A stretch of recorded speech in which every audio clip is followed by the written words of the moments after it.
U Evropi su počeli ubijati Židove i naš stanar koji je bio često na putu u Evropi se vratio i rekao je mojoj mami da ona mora da pobjegne, ima dijete, ima dužnost da spasi to dijete i ako će ostati u Sarajevu, svi će biti ubijeni.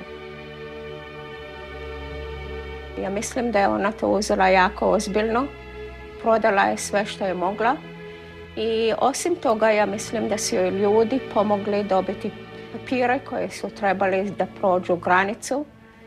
Ljudi koji je moj otac koji je umro kad sam ja bila 4 mjeseca prije rata i oni su joj pomogli da izađe iz Sarajeva u Mostar i iz Mostara u Split.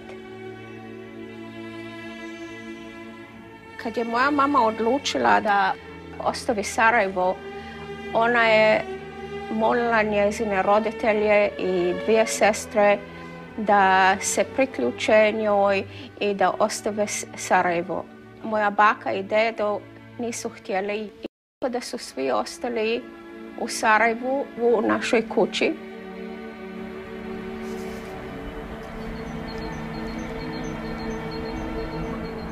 Mi se nalazimo u Sarajevu, ja sam se rodila u Sarajevu, to je moja kuća i odavde smo mi pobjegli u Dalmaciju kad su ustaše unišle u Sarajevo.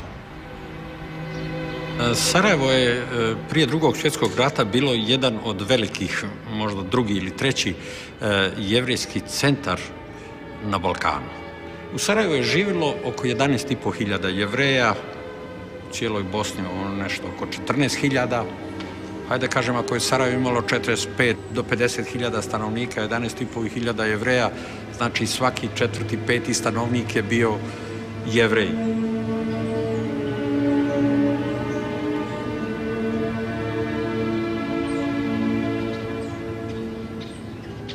U našu kuću su uzeli Njemci i moja baka i dedo su bili služavke.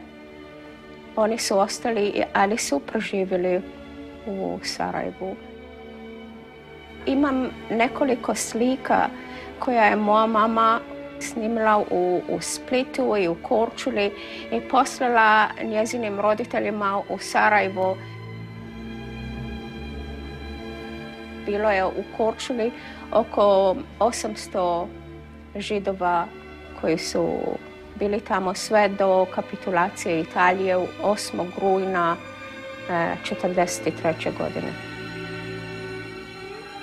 Mi smo imali priliku da u 1944. godini idemo u Ameriku. Roosevelt je dao nalog da 1000 Jugoslavena mogu doći u Ameriku i kad se rat svrši vratiti se natrag. I već smo bili na kamione i onda poslije moja mama mislila nije čula od roditelja mnogo godina i to je bio jedan najglavniji razlog da smo se vratili da čujemo šta se desilo ljudima u Sarajevu. Danas u Sarajevu živi oko 650 Jevreja. Poslije Drugog svjetskog rata vratilo se oko 3000. Ljudi su došli, vratili se na ništa, iz logora, iz zarobljeništva, iz zbjegova raznih. Ja mislim da je Tito htio Židove van. Židovi su bili cijelo vrijeme simbol šta se desilo u ratu. Kad smo prošli u Izrael, bilo je jako teško roditeljima jer život u Izraelu je bio jako težak. Izrael je bila jako mlada država, ali su imali mir. Nije bio komunizam, nije bio fašizam. Nadali su se da djeci, njihovoj djeci, će biti jedan dan bolje.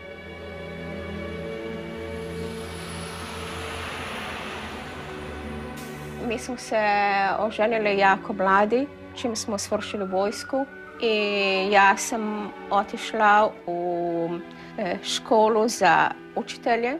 Iza toga smo odlučili da moramo naučiti engleski kako treba i moramo ići izvan Izraela. I moj muž je dobio posao tu u Americi. Mi smo živjeli 5 godina u Long Island i za 5 godina smo odlučili da ćemo mi doći u New York. Ja sam otvorila malu kompaniju za nakit.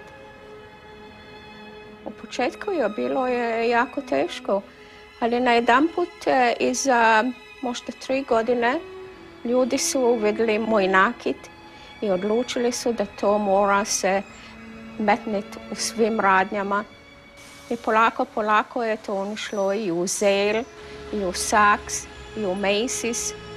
Ja sam na to radila sve do 1990. godine, kad sam odlučila opet da idem u školu.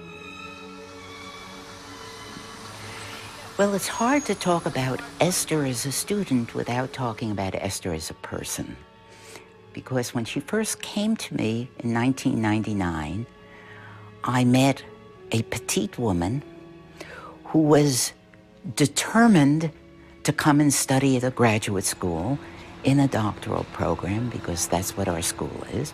To je bilo dosta teško za mene jer sam bila izvan škole oko 25 godina. Ali imala sam tako strogu volju i znala sam da ako moj muž i moja kćerka su suportivni, onda ću to uspjeti. I ja ih pitam i oni kažu go for it. Ja sam znala da ako hoću da uspijem i da dobijem jedan dan doktorat i da pišem tezu o Židovima koji su ostavili Špansku i došli u Jugoslaviju, u Sarajevo, moram da imam najbolje ocjene što ja mogu. Ja znam kako da se treba raditi teško. Kad sam imala biznes, ja bi radila nekada nedjelju dana oko 18 sati na dan. I tako sam ja tu metodu od rada prevela iz biznesa u biznes biti student. So it was quite delightful and very surprising to find this in a woman who was already a grandmother, a middle-aged woman or older middle-aged woman coming back to school.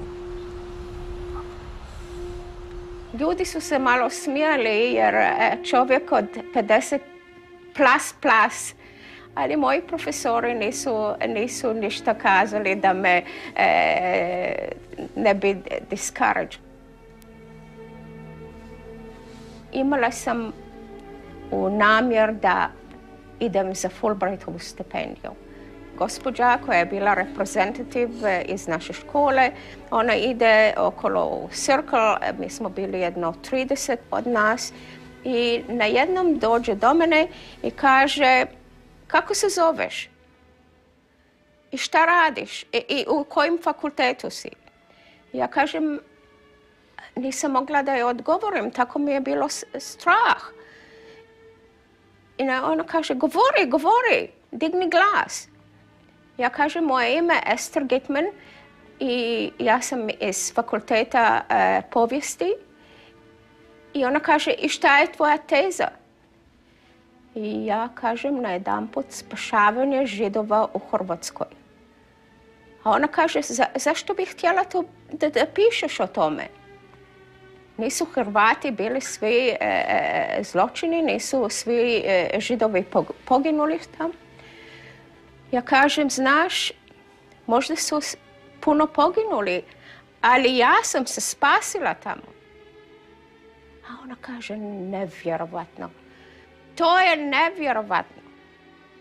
Go for it. Ona kaže, idi, napiši ponudu za Fulbrightovu stipendiju, ja ću ti pomoći. I think that the topic that she chose for her dissertation on rescue of Jews during World War II in Croatia was a very natural topic for her. I onda se ja sjedim opet tamo i ja si promislim kako sam ja to rekla da hoću da pišem o spašavanju Židova kad je moj cijeli cijelo iskustvo u univerziti za 2 godine bilo o Židovima iz Španske. Šta se to dešava meni? It was a topic that she had an inner drive to know more about herself. Poslala sam Fulbrightovoj komisiju sve papire što je trebalo i sada ja čekam. I iza jedno 4 mjeseca dobijem odgovor: vi ste primili Fulbrightovu stipendiju za godinu dana u Zagrebu. I think that when she went to Croatia, and this is my own interpretation, she found somehow that she was at home. S mužem sam išla u Zagreb i tamo sam srela rabinara i srela sam Ivu Goldsteina i on je bio jako dobar i rekao mi je da u Zagrebu u arhivu ima fond, da je židovski fond. Taj fond je imao jedno 35 kutija i u svakoj kutiji je bilo možda 200 do 300 dokumenta. Gospođa Ester je došla pomalo bojažljivo kod nas u arhiv, misleći da neće dobiti dovoljno dokumenata ili da dokumenti neće biti otvoreni za njezino istraživanje. Do odlaska komunizma sa scene na ovim prostorima svi ti dokumenti nisu smjeli biti objavljeni u tadašnjoj Jugoslaviji. Mi smo u Hrvatskoj stali na stajalište da svi arhivi iz razdoblja NDH trebaju biti otvoreni i slobodni za istraživanje. I onda sam odlučila da ja ću proći dokumente jako brzo i koji god dokument mislim da ima nešto o spašavanju, taj dokument sam molila da kopiraju za mene. Činjenica da je netko ko je ipak u poznijoj dobi se laća nečega što je izuzetno teško. Teško zbog toga što treba kopati po arhivima, živjeti u prašini, otkrivati stvari koje možda nitko do sada nije otkrio. Onda sam otišla u fond koji se zvao Ponova. U Ponovi sam našla dokumente kako su iz logora počeli izvaditi Židove koji su bili jako potrebni za industriju i da ljudi imaju rad. Jer kad su oduzeli i dali ustašima ova poduzeća, oni su mislili da zgrada i mašine oni same rade i čine novac. I oni su sve potrošili, sav novac su potrošili i na jednom stotine Zagrebčana su izgubili posao. Ne odgovara historijskoj istini da su ustaše imali široku podršku u narodu. Istina jest da u prvo vrijeme, ja se toga sjećam, 1941. kada su došli ustaše u grad, onda je u Zagreb, recimo, onda je postojala neka vrsta oduševljenja jer su ljudi mislili, aha, sada se ostvaruje naša želja za samostalnošću, ali već kasnije u 1941. kad se vidjelo šta se događa, kako su počela ubijanja i tako dalje, to se stubokom promijenilo. What has happened in the archives, I landed on files that were dedicated to the Jewish issues from 1941 to 1945. Actually, there were very interesting things that when I looked in the Trščina book, which is a book of all those who perished during the war, I would find people that were documented as dead, and then I would see them again appear in 43 or 44, and I would run to Dr. Kolanovic and say, well, how come these people, you put them as dead, but he's alive still in 43 or 44? And he told me that they had to start from a certain point, and it was that whoever was taken in 1941 to concentration camp, they assumed immediately that he was dead. Nije bilo dopušteno istraživanje. Smatralo se da postoje neke delikatne teme koji su samo određeni krugovi, to jest članovi Komunističke partije Hrvatske u Hrvatskoj mogli istraživati. Usually, historians who do not have the luxury of time to be a year in an archive and they take one document from 1941 and one from 42 and then maybe two from 43 can never have and find really how the process went and how rescue took place. Kad sam ja vidio kakve sve dokumente je ona našla, onda sam bio uistinu impresioniran. And I collected I reviewed maybe 30,000 documents and copied 5,000. It was very easy once I categorized the documents. It was easy for me to find 7 categories of rescue, like rescue by individual Croatian, from villages, from cities, who wrote petition letters on behalf of their Jewish friends, neighbors, relatives, and emphasizing their incredibly good qualities, loyal to Croatia, honest people, hardworking, generous. Can you imagine something like this happening, that they write to the authorities, to the Ustaše who are determined to kill the Jews? They are writing all these incredible qualities that the Jews have and they want them back. There was even a mother of a sworn Ustaše, Gubac, Mrs. Gubac, wrote to Pavelić personally and said to him, I supported your cause from day one, and here you are sending this family to concentration camps, but they are the basis for us to build our country. I ask you to send them back to Zagreb. Evo da vam kažem, prije 7-8 dana mi je dolazio inženjer Isuka Biljo iz Hajfe, jedan stari gospodin, čiju je porodicu spasila jedna hrvatska porodica od gospođe i gospodina Heberhart, koji su nosioci ordena pravednika iz Yad Vašema. Oni su njih spasili, znači taj je Hrvat, iako je bio u ustaškim jedinicama, prebacio do Mostara, onda su oni dalje i on je, ajde kažem, preživio taj rat. And there were so many of these amazing incidences that I never thought that I will find, because even I thought initially that all the Croats were Ustaše. Nemojte ljude dijeliti nikada po nacijama, molim vas. Postoje ljudi i postoje neljudi. I u tim teškim trenucima, kad je rat, kad su konflikti, onda do izražaja dolaze i jedni i drugi. Na površinu izađu neljudi, a oni ljudi se pokušaju ljudski ponašati. And suddenly here I see a group, a large group of people who were willing to risk their lives in order to rescue Jews. Hundreds of them signed their names.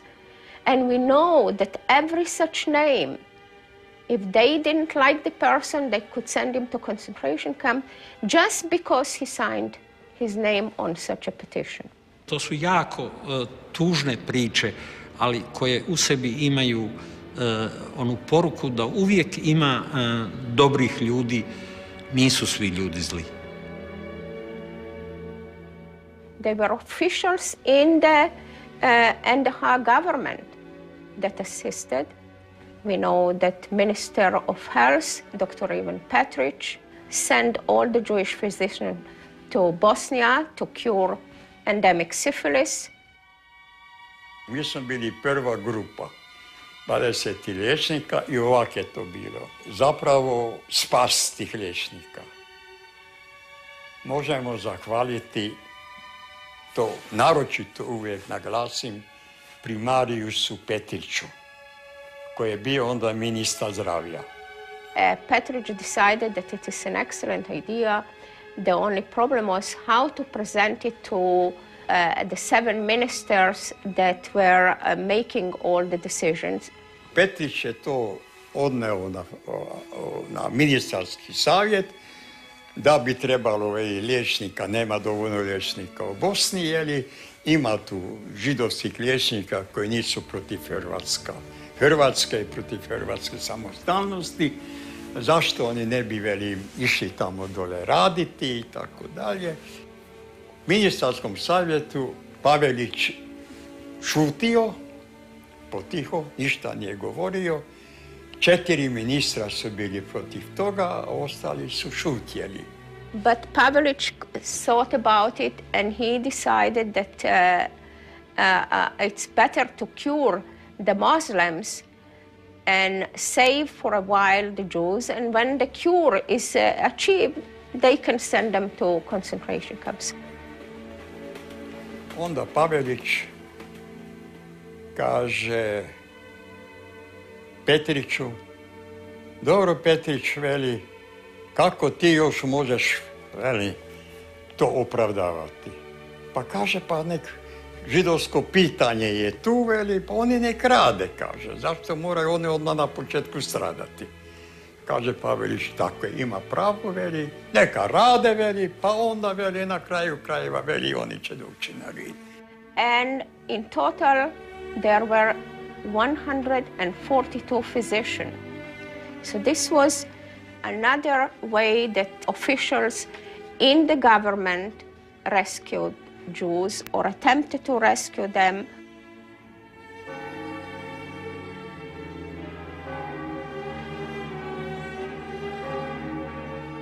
Then suddenly, Archbishop Stepinac. This really came to me as a great surprise. The beginning was not in the documents, really, but it was from people.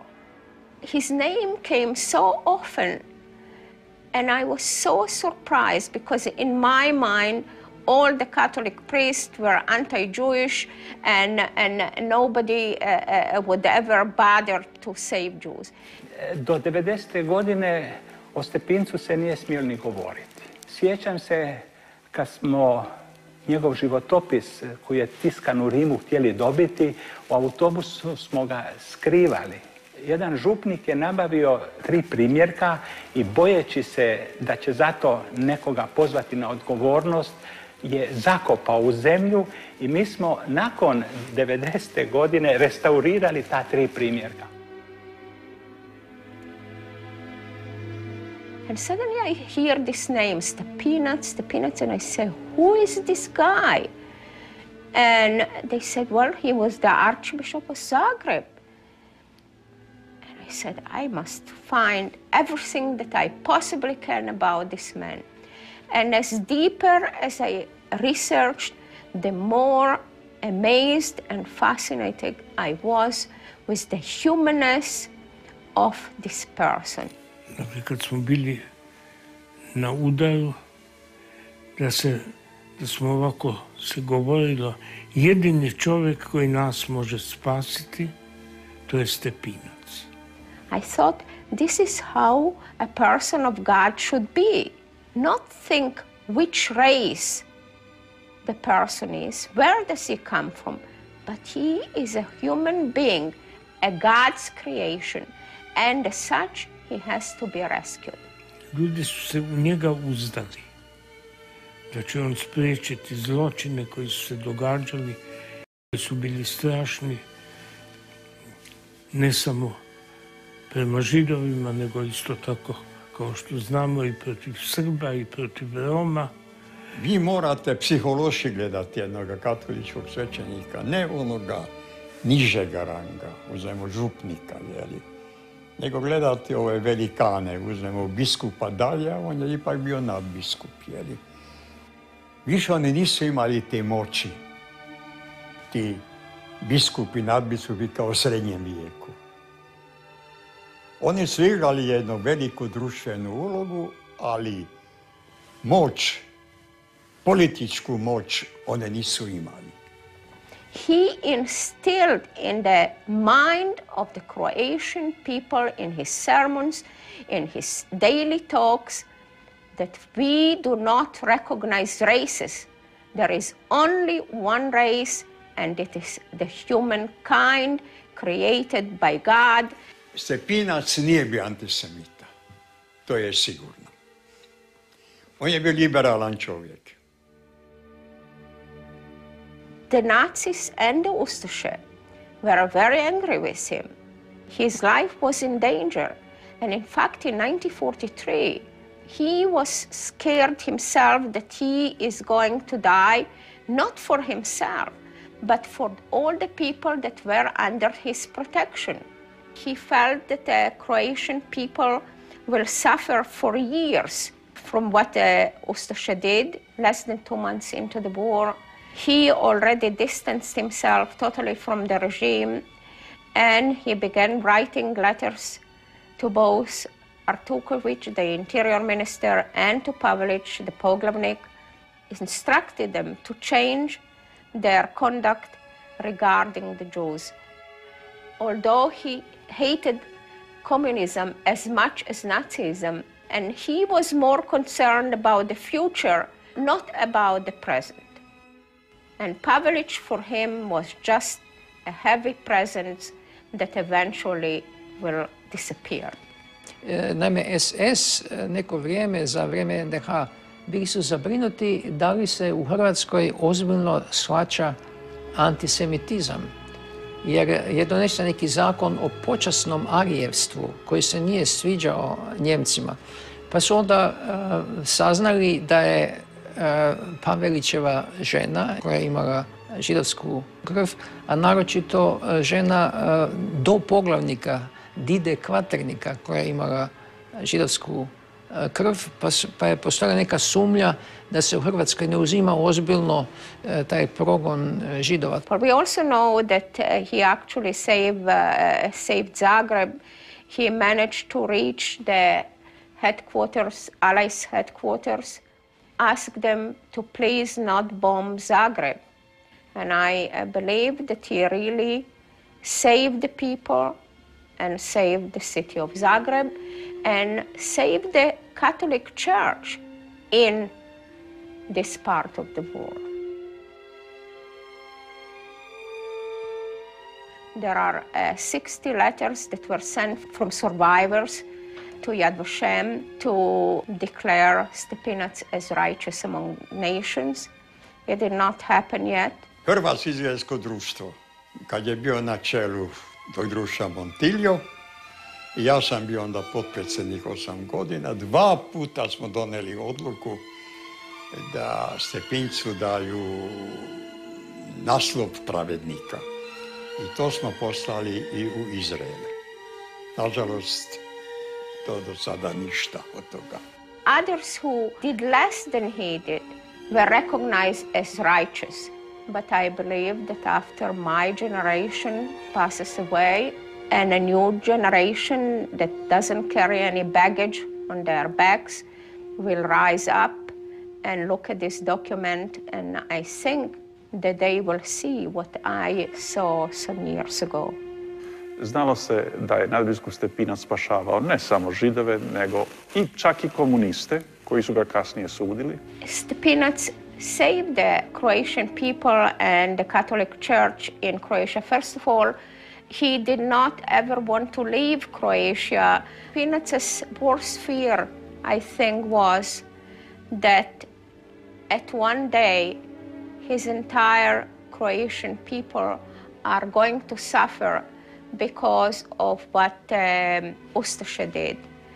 We cannot say today and point out to young Croatian children and said, you are an Ustaše. This is a philosophy that does not exist now, and they are trying to prevent it. And we have to accept the Croatian people fresh, free of the stigma, free of the Ustaše regime. One of the greatest historian of the Holocaust, Jewish historian, Yehuda Bauer, spoke at the Bundestag, and he said that if it will be only Germans who committed a crime, And since we resolved this problem of the Germans now, then the world will be free of crime. But we cannot even dare to think like this. Immediately a year after I finished my PhD, I applied for a postdoctoral work at the Holocaust Museum, and there were many professors from various parts of the world and from Israel, and they were very curious about the topic that I have selected for my PhD dissertation. And when they heard that I am working on a rescue of Jews in NDH, it was quite a laughable matter to many because they didn't believe that there was any rescue. Koliko god je bilo zla koje treba osuditi u NDH, toliko isto je bilo i dobra koje su ljudi činili. Upravo na to dobro je doktorica Gitman stavila naglasak. And then I started to show the documents, especially the letters from ordinary citizens, where they could not understand why they are taking Jews to concentration camps. When I showed this letter, really professors couldn't believe. They were so surprised. How can it be? And they wanted me to translate exactly every word that is written in the letter. And eventually they were convinced that it was done really purely on humanitarian basis. Her book will provide another voice in a chapter with many voices and many points of view and a lot of problematic interpretive questions that remain to be. That if I am right and I interpreted correctly the documents, which I think that I did, I think that my book can make contribution to better understanding of each other. Dalia Ofer, she is a famous Israeli Holocaust historian, and she encouraged me to publish this work and show the documents and to motivate maybe other people to start the research. Nemojmo stati isključivo na zlu i samo govoriti o zlu, nego pogledajmo i ono dobro koje su ti ljudi učinili. You cannot judge all the Croatian people because there were 28 or 40,000 Ustaše in the country. You cannot condemn all the 6 million people and say they were all Ustaše. Nakon svih ratova, nakon svih strahota, uvijek na dugi rok najbolje iznaći punu istinu. Jer sve ostalo je samo primirje, a nije trajan i stabilan mir na zdravim osnovama, s time da se stvari guraju. It is true in every country, in every nation. We have good people and we have bad people, and we cannot say all the Croats. I think that there were incredibly good Croats. Drugi aspekt koji je njezino pisanje izvanredno značajan, a to je pristup problemu Židova, ne samo ono što su ljudi učinili tom strašnim zločinima, 6 miliona Židova koji je stradalo tada u Europi, nego ona je to posvetila ljudima koji su spašavali Židove, koji su Židovima htjeli nešto dobro učiniti. Činjenica je da su stradanja Židova, a i drugih u Hrvatskoj i civilnih žrtava bila strašna. Međutim, dobro je znati da je i u mraku bilo svjetla. Puna istina je ono što je jedino ispravno i jedino ono što donosi zapravo mir i olakšanje žrtvama.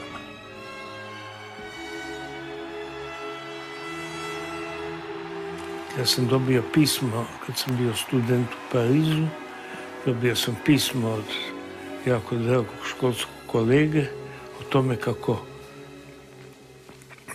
se vodi protiv nadbiskupa proces, da je trebao biti saslušan kateheta koji je iz istoga kraja, a da mu nisu dali da bude saslušan. He was judged by the communist regime and found guilty in collaborating with the Ustaše. To je bio jedan montirani proces. Ta kaznena djela koje su mu stavljali na teret su danas sasvim nebulozna za naše pojmove. Odluka je bila donesena unaprijed, da čak znam radi toga jer sam kao mladi čovjek imao posla sa Vimpulšekom, koji je bio sudac na tom procesu. Politeova obrana i obrane drugih koji su branili Stepinca i Stepinčev konačni govor bili zabranjeni cijelo vrijeme postojanja Jugoslavije. Sam proces protiv Stepinca bio suviše rigorozan i mnogi svjedoci koji bi govorili o Stepincu nisu bili saslušani. I Stepinčeva obrana i sam Stepinac izrekao jednu vrlo jednostavnu istinu, a to je da čovjek, ako ga se poštuje, povijest koja se stvara na poštenju na koncu mora pobijediti. Interpretacija povijesti koja se temelji na istinskom tumačenju događanja, dokumenata, mora pobijediti. Našom apostolskom vlašću dopuštamo da se sluga Božji Aloysius Stepinac od sada naziva blaženim. I was asked many times what is my opinion regarding Stepinac becoming a saint. As a human being, if I can say, he did saintly things. What the church does with it, I cannot decide. But for me, he is the supreme being. Doktorica Gitman je dala i Stepincu jednu novu dimenziju kao osobi koja je imala hrabrosti javno reći i ustati protiv samog zla. Crkva želi reći da taj čovjek je poštivao druge ljude, druge osobe, druga Božja stvorenja. Upravo je zbog toga postao blaženikom.